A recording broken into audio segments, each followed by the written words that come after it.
Hello student, मैं संजीत चौहान। आज हम बच्चों क्लास 8 का लेसन नंबर 5 जो उद्योग से संबंधित है उसके बारे में हम अध्ययन करेंगे। बच्चों, हमने पिछले वीडियो के अंदर उद्योग क्या है, उद्योग किस आर्थिक क्रिया का भाग है, यहाँ तक कि विनिर्माण क्या है और उद्योगों का वर्गीकरण है जो 3 भागों में किया गया: कच्चे माल आधारित, आकार आधारित और स्वामित्व आधारित। उसके बारे में हमने विस्तार के साथ अध्ययन किया। साथ में हमने देखा कच्चे माल आधारित का उद्योग है, उनको मुख्य रूप से 4 भाग पड़े, जिसमें हमने खनन आधारित, कृषि आधारित, समुद्री तत्व आधारित और वन आधारित उद्योग के बारे में विस्तार के साथ उसके एग्जाम्पल के साथ उसका अध्ययन किया है। आज हम बच्चों मुख्य रूप से लेंगे उद्योगों के वर्गीकरण का दूसरा पार्ट। उद्योगों के वर्गीकरण का कौन सा पार्ट? दूसरा पार्ट, जिसमें हम देखेंगे आकार आधारित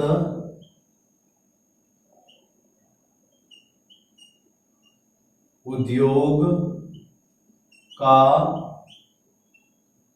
वर्गीकरण। क्या देखेंगे बच्चों?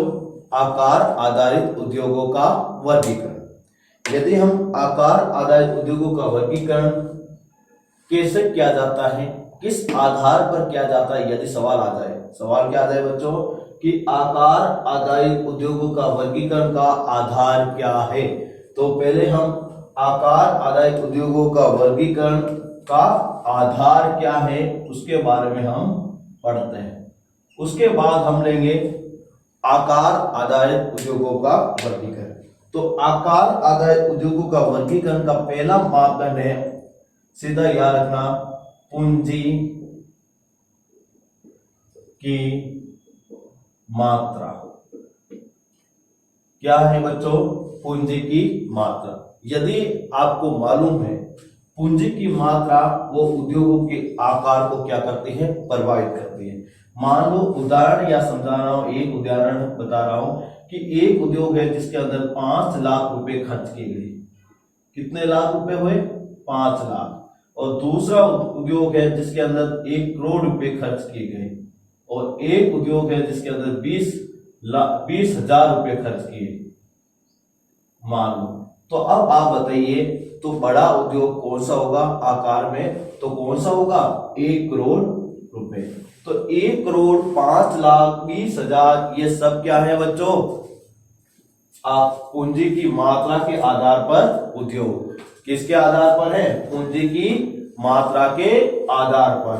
तो याद रखना, तो पूंजी की जो मात्रा होती है वो भी उद्योगों को, आकार आधारित उद्योगों को प्रभावित करती है। आपको पता ही है पूंजी की मात्रा के आधार पर हम इसे वर्त उद्योग, लघु उद्योग, कुटीर उद्योग, इस रूप में उसको हम पढ़ सकते हैं। फिर दूसरा आधार क्या है?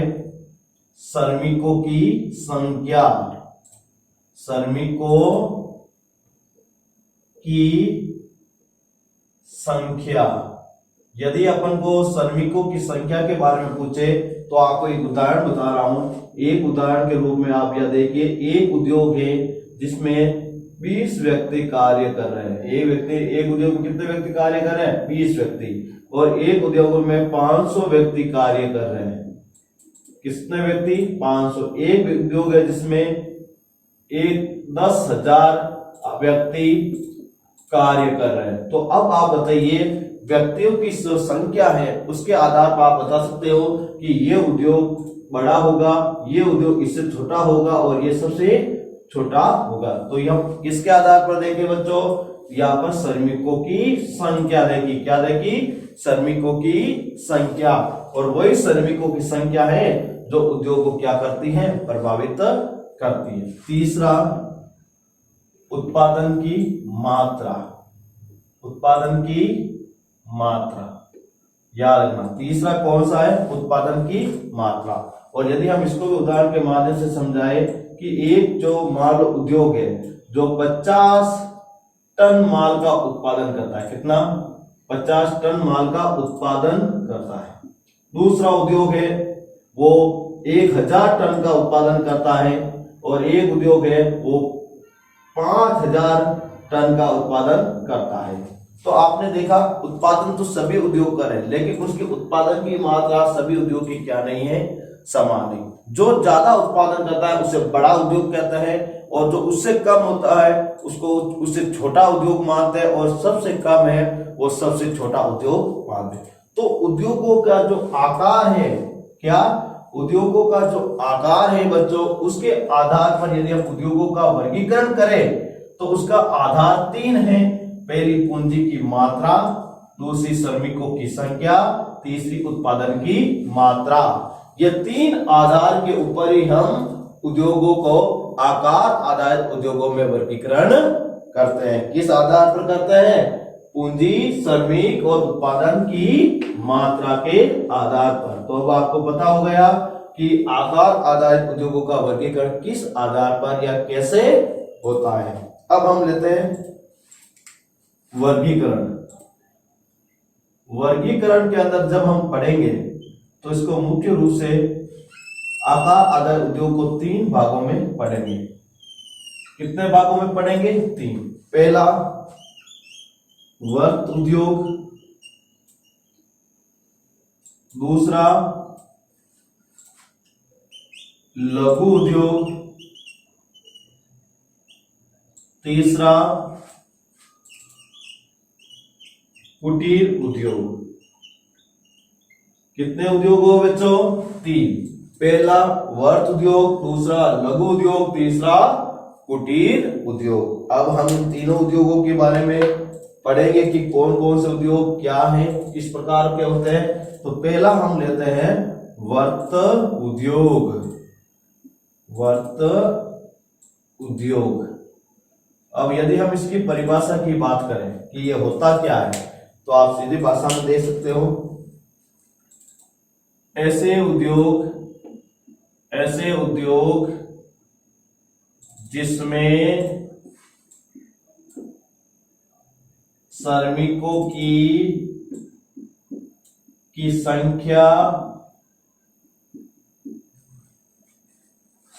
की संख्या, उत्पादन की मात्रा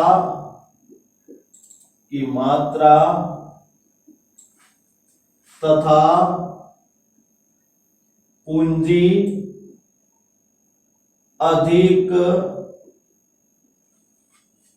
अधिक मात्रा में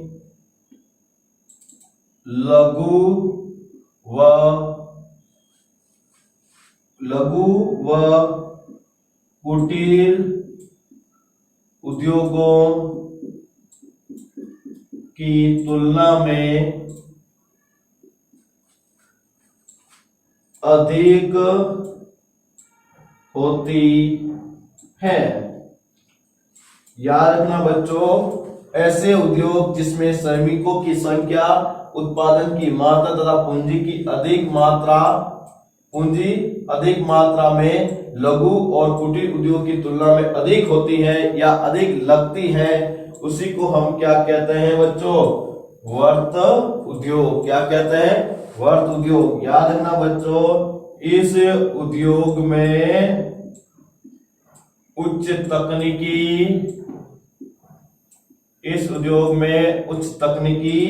व श्रमिकों का उच्च तकनीकी व मशीनरी या मशीनों का अधिक उपयोग किया जाता है। याद रखना बच्चों कि इस उद्योग के अंदर तकनीकी और मशीनों का उपयोग है वो अन्य उद्योगों की तुलना में क्या होता है? अधिक होता है। यदि हम वर्त उद्योग की बात करें तो इसका उदाहरण हम देखें तो पहला उदाहरण देखा जाए तो सूती वस्त्र उद्योग, यह वर्त उद्योग का उदाहरण है। सीमेंट उद्योग, यह भी वर्त उद्योग के उदाहरण है। फिर अपन लोहा इस्पात उद्योग, ये भी किसके उदाहरण है बच्चों? वर्त उद्योग के उदाहरण है। तो आपने देखा बच्चों, वर्त उद्योग किसे कहते हैं? जिसमें श्रमिकों की संख्या, उत्पादन की मात्रा और पूंजी अधिक लगती है। किसकी तुलना में? लघु उद्योग और कुटीर उद्योग में। उसमें तकनीकी उच्च पाई जाती है और अधिकांश काम मशीनों के द्वारा होता है। और इसमें सूती वस्त्र उद्योग, सीमेंट उद्योग और लोहा इस्पात उद्योग इनके क्या है? प्रमुख उदाहरण है। अब हम लेते हैं दूसरा उद्योग, जो उसका नाम है लघु उद्योग। क्या नाम है? लघु उद्योग। अब यदि लघु उद्योग की बात करें तो अपन सीधी भाषा में हम पढ़ सकते हैं कि लघु उद्योग की परिभाषा कैसी होगी? लघु उद्योग ये दूसरे नंबर का उद्योग है, आकार आधारित। अभी इसकी परिभाषा पढ़े तो ऐसे उद्योग जिसमें वर्त उद्योग तथा कुटीर उद्योग दोनों की मिश्रण रूप में, दोनों की मिश्रण रूप में विशेषताएं, क्या विशेषताएं पाई जाती हैं, उसी को हम क्या कहते हैं बच्चों? लघु उद्योग। ऐसे उद्योग जिसमें वर्त उद्योग तथा कुटीर उद्योग दोनों के मिश्रण की विशेषता पाई जाती है, उसी को हम क्या कहते हैं? लघु उद्योग। यदि हम लघु उद्योग की बात करें तो अपन इसमें ले सकते हैं रेशम और खाद्य प्रसंस्करण। यदि उदाहरण की बात करें तो रेशम उद्योग और अगला खाद्य प्रसंस्करण। ये किसके उदाहरण हुए बच्चों? हमारे लघु उद्योग के। तो ऐसे उद्योग जिसमें वर्त उद्योग, कुटीर उद्योग दोनों की विशेषता हो, उसी को हम लघु उद्योग कहते हैं, जैसे रेशम उद्योग और खाद्य प्रसंस्करण। अब तीसरा जो प्रकार है वो है कुटीर उद्योग। कौन सा उद्योग है? कुटीर उद्योग। यदि हम इसकी बात करें तो बच्चों आप इस शब्द से ही मालूम हो गए होगा कि कुटीर उद्योग की पहली विशेषता क्या हो सकती है। तो याद रखना, ऐसे उद्योग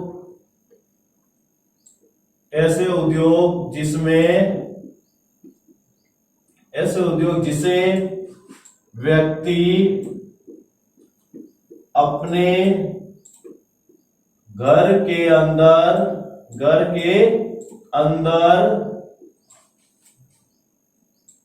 चलाता है, उसे कुटीर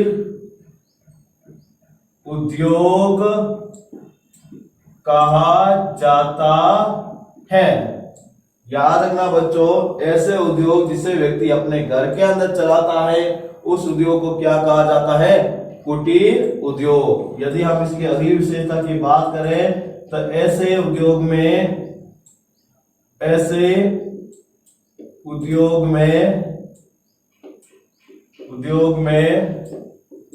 पूंजी व श्रमिकों की आवश्यकताएं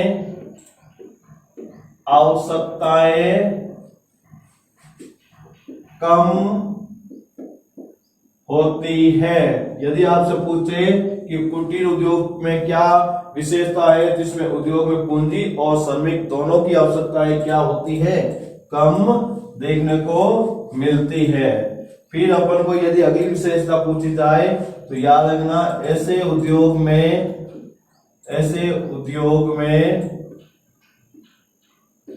निम्न तकनीकी का प्रयोग किया जाता है। कैसी तकनीकी का प्रयोग होता है बच्चों? या निम्न तकनीकी का प्रयोग किया जाता है, इसलिए उत्पादन भी क्या होता है? कम होता है। श्रमिक कम जरूरत पड़ते हैं, पूंजी कम जरूरत पड़ती है। ये किसकी विशेषता बताते हैं? कुटीर उद्योग की। यदि हम इसके उदाहरण की बात करें तो याद रखना बच्चों, जैसे छपड़ी उद्योग, सिलाई उद्योग, ठीक है बच्चों। यदि आचार उद्योग, अगरबत्ती उद्योग, झाड़ू उद्योग, ये सारे के सारे जो उद्योग है वो किस उद्योग की विशेषता बताते हैं बच्चों? कुटीर उद्योग की विशेषता बताते हैं। किसकी विशेषता बताते हैं? कुटीर उद्योग। तो आपको मालूम ही है, ये देखते ही हो, छपड़ी उद्योग, सिलाई उद्योग, आचार उद्योग और अगरबत्ती है, ये घर पर ही औरतें बैठी बैठी बनाती है और उसमें ज्यादा तकनीक की जरूरत नहीं पड़ती है, ज्यादा श्रमिक की जरूरत नहीं पड़ती है और ज्यादा पैसों की भी जरूरत नहीं पड़ती है। तो आपने देखा बच्चों, आकार आधारित कितने उद्योग हुए? 3। पहला उद्योग वर्त उद्योग, दूसरा लघु उद्योग और तीसरा कुटीर उद्योग। अब हम लेंगे उद्योगों का वर्गीकरण का तीसरा भाग, जिसे हम कहेंगे स्वामित्व आधारित उद्योगों का वर्गीकरण। यदि हमें स्वामित्व आधारित उद्योगों के बारे में यदि अध्ययन करना है तो बच्चों आपको ये सब याद रखना है। स्वामित्व, तो इसका अर्थ होता है मालिक। क्या होता है? मालिक। तो मालिकाना अधिकार के आधार पर, किसके आधार पर? मालिकाना अधिकार के आधार पर हम उद्योगों का क्या पढ़ेंगे? वर्गीकरण पढ़ेंगे।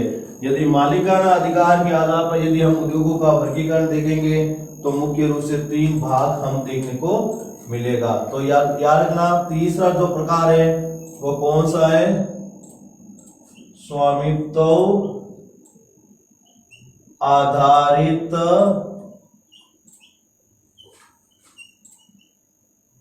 उद्योग।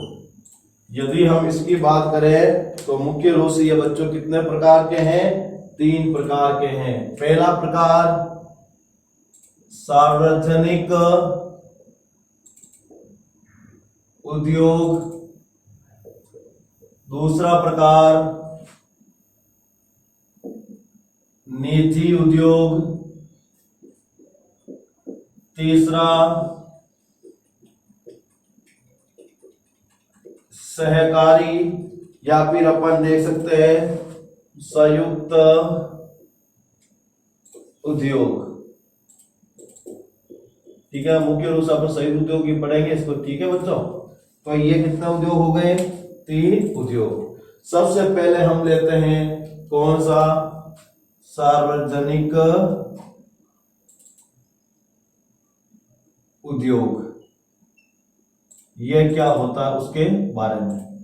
यदि हम सार्वजनिक उद्योग की बात करें तो अपन सीधे से लिखने हैं कि ऐसे उद्योग जिस पर किसी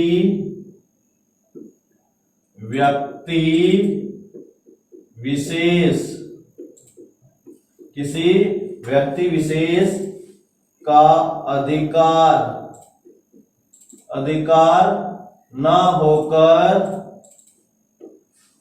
व्यक्ति विशेष का अधिकार ना होकर बल्कि उस पर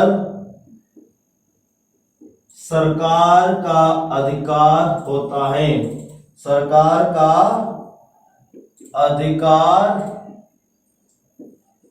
होता है, उसको हम क्या कहते हैं? सार्वजनिक उद्योग। याद रखना, ऐसे उद्योग जिस पर किसी व्यक्ति विशेष का अधिकार ना होकर किसका अधिकार होता है? सरकार का। दूसरा बिंदु, इस उद्योग का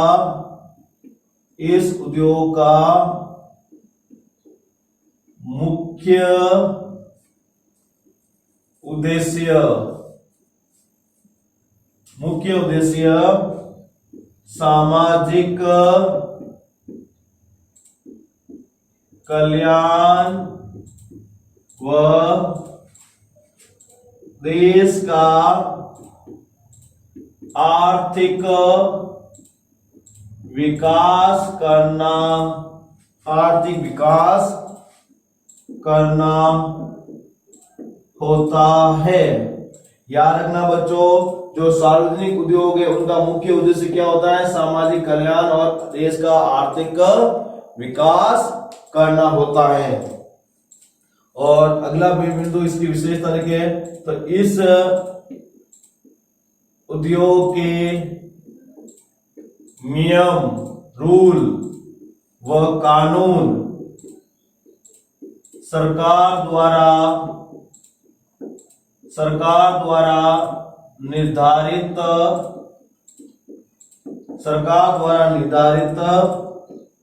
होते हैं। याद रखना, इस प्रकार के उद्योग मतलब सार्वजनिक प्रकार के जो उद्योग है उनके नियम और कौन तय करती है? सरकार के द्वारा तय किए जाते हैं। यदि उद्योग के उदाहरण की बात करें,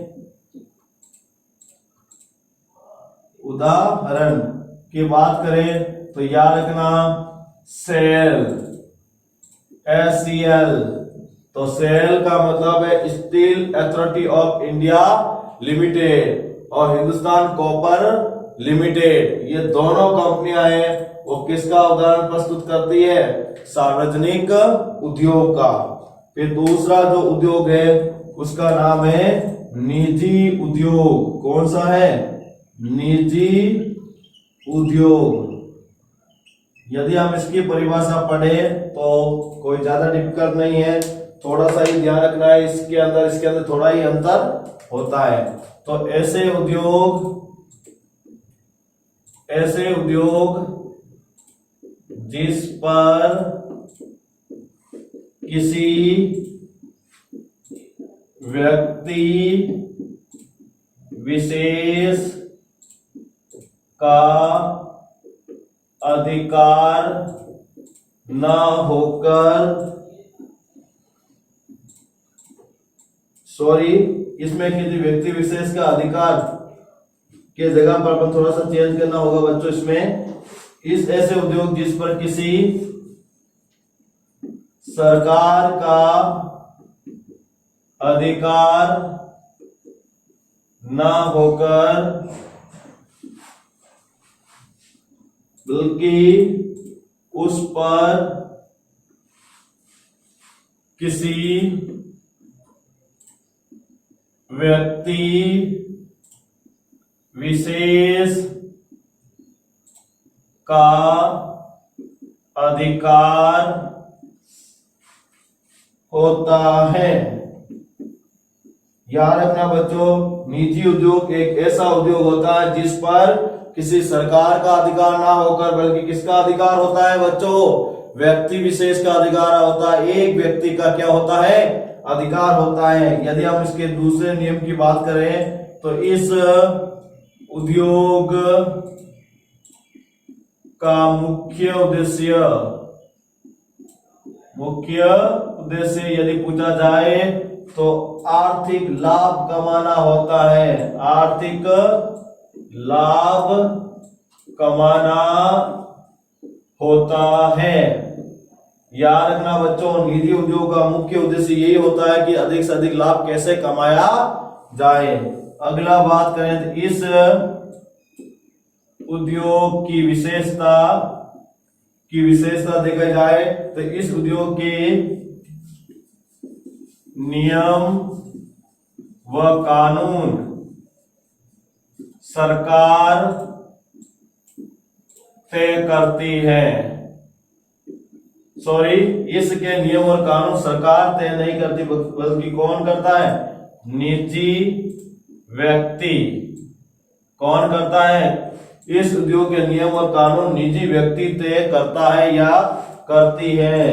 याद रखना, ठीक है बच्चों। यदि इसके उदाहरण की बात करें तो निजी उद्योग के, तो आप उद्योग सीधे से याद रखना, टिस्को कंपनी किसका उदाहरण प्रस्तुत करती है? निजी उद्योग का उदाहरण प्रस्तुत करती है। इसके अलावा और बहुत सारे ऐसे उद्योग है जो निजी उद्योग की विशेषता को प्रकट करते हैं। तो आपने देखा बच्चों कि स्वामित्व आधारित दो उद्योग हमने देख लिए। पहला हमने उद्योग देखा, उसका नाम था क्या, सार्वजनिक उद्योग। दूसरा हमने देखा निजी उद्योग। अब तीसरा जो प्रकार है वो है संयुक्त उद्योग। संयुक्त उद्योग, यदि हम इसकी बात करें तो सीधी सी भाषा में संयुक्त का मतलब क्या होता है, दो जुड़े हुए। तो ऐसे उद्योग जिनको सरकार व निजी व्यक्ति दोनों ही मिलकर चलाते हैं, दोनों ही मिलकर चलाते हैं, उस उद्योग को हम क्या कहते हैं, संयुक्त उद्योग। क्या कहते हैं, संयुक्त उद्योग कहते हैं। यदि हम इस उद्योग के नियम सरकार तय करती है, सरकार तय करती है, लेकिन कीमतें निजी व्यक्ति द्वारा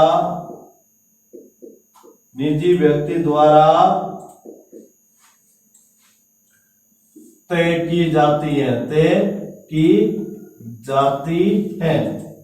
ठीक है बच्चों, तो आपने देखा बच्चों निजी उद्योग के जो उदाहरण की बात करें तो पहला उदाहरण मारुति सुजुकी उद्योग, मारुति सुजुकी उद्योग और डेयरी उद्योग। ये जो उद्योग है बच्चों वो किसके उदाहरण प्रस्तुत करते हैं, संयुक्त उदाहरण या संयुक्त उद्योग के उदाहरण प्रस्तुत करते हैं। तो आपने देखा बच्चों, आपने इस वीडियो के अंदर दो महत्वपूर्ण उद्योगों के प्रकार की विशेषता को देखा। पहला हमने आकार आधारित उद्योग पढ़ा और दूसरा हमने स्वामित्व आधारित उद्योगों की विशेषता के बारे में अध्ययन किया। अब हम बच्चों जो नेक्स्ट वीडियो होगा उसके अंदर आकार आधारित जो उद्योगों का जो वर्गीकरण है उसके बारे में हम उनकी प्रमुख विशेषताओं के बारे में अध्ययन करेंगे और हम देखेंगे कि आकार आधारित उद्योगों को प्रभावित करने वाले कारक कौन कौन से हैं। Thank you.